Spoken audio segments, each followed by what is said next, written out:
भाई, आपके पिता के बारे में अभी पता चला, पर आप घर पे नहीं थे। अरे भाई,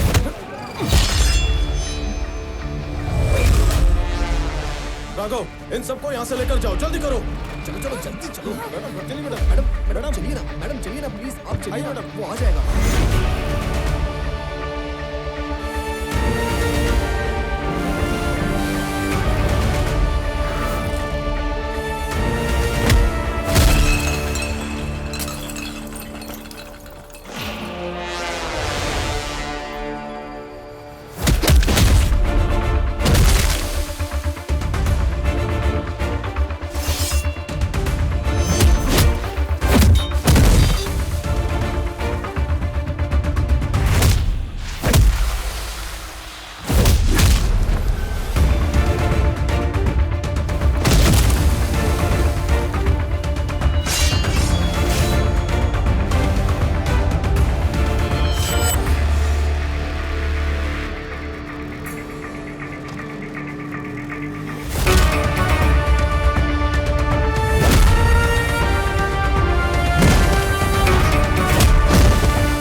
चल जा रहे।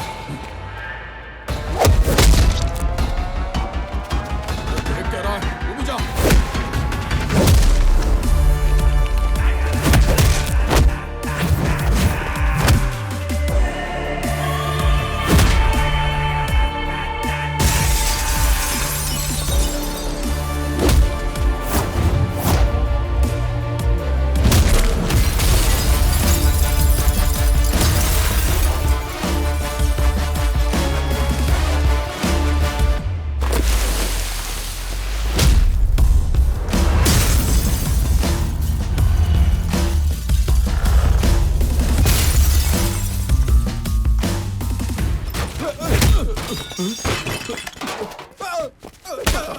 बता, तुझे किसने भेजा?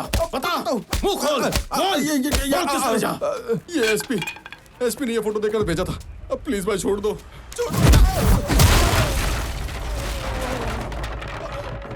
अरे भाई रुको, मैं आ रहा हूँ।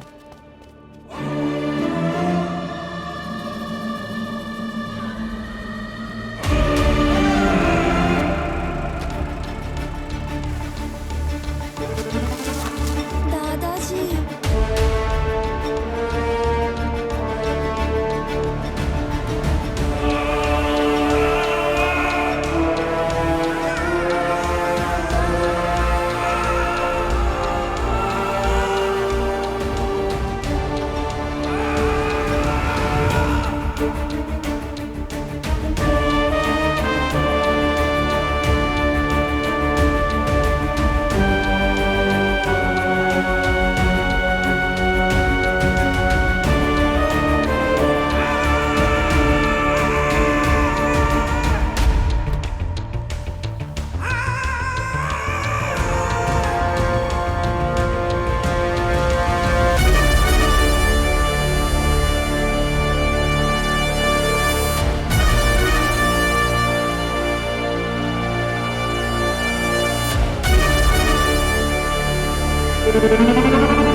मिसिंग केस के सबूत मेरे पास आने के तुरंत बाद मुझ पर मार्केट में अटैक करवाया गया। तहकीकात करने के बाद मुझे अंदर के खुफिया राज पता चले। इस ऑपरेशन माया में जो लोग अलग अलग जगह से आए थे वो सारे के सारे वर्मा के आदमी थे और उन सब की मौत हॉर्सली हिल्स में ही हुई थी। ये सारे लोग लापता नहीं हो रहे थे, उन्हें बेदर्दी से मारा जा रहा था और उनके कातिल थे भेड़ की खाल में भेड़िए, the most dangerous highway killers. अफसोस इस गैंग का एक मेंबर मेरा छोटा भाई अनंत था और उस गैंग का लीडर एक डॉक्टर है जो बहुत ही खूंखार और खतरनाक है, मेरे स्कूल का जूनियर कबीर। हांगकांग में रहने वाला लाल सैंडलवुड का स्मगलर विराज, जो बहुत ही सिस्टमेटिक तरीके से अपना नेटवर्क चलाता है।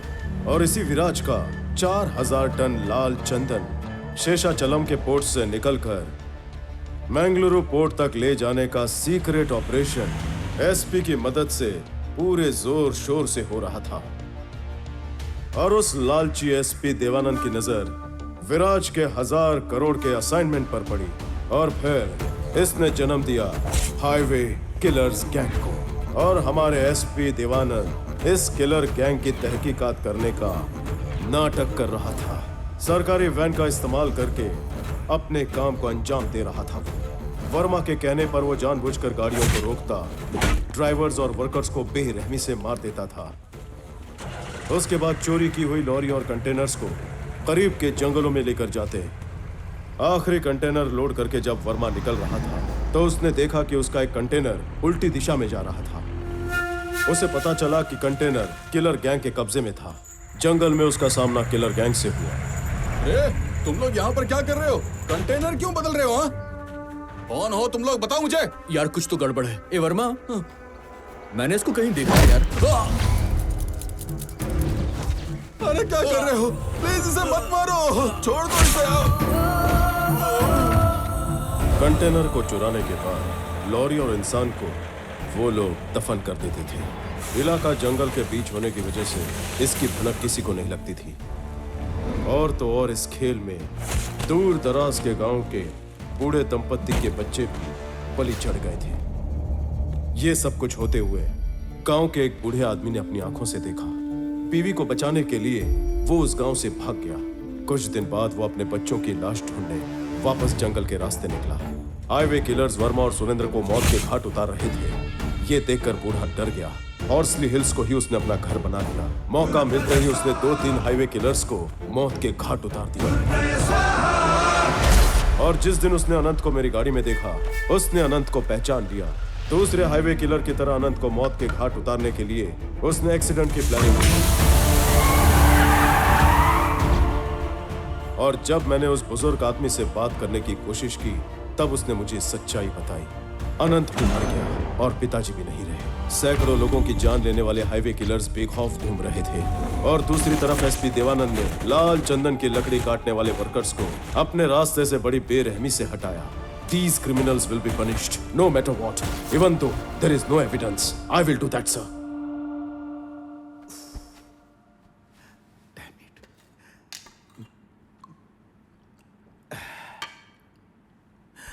तुम्हारी बात सुनकर मुझे डर लग रहा है। कोई भी सबूत नहीं है। एसपी देवानंद देश छोड़कर भागने वाला है, ये तुम्हारे जिला कलेक्टर किशोर ने बताया। एनीवे, सीएम साहब ने अभी के अभी red Sandler anti smuggling task force बनाकर तुम्हें अपने अधिकार से हेड अपॉइंट करने के लिए कहा है। ज्यादा समय नहीं है, कुछ भी करने के लिए किसी से पूछने की जरूरत नहीं। कल ही चार्ज ले लो। नहीं सर, मुझे थोड़ा और टाइम चाहिए। क्यों रामाराव, ये तो इजी है। फिर तुम्हें क्यों टाइम चाहिए? करना क्या चाहते हो तुम? Duty sir. अभी तक गवर्नमेंट ऑफिसर की हैसियत से कानून के दायरे में रहते हुए मैंने हमेशा अपनी ड्यूटी की है सर। लेकिन आज से, इसी वक्त से ये रामाराव अपनी ड्यूटी धर्म के लिए करेगा। मतलब? I am going to hunt them. असली खेल तो अब शुरू हुआ है।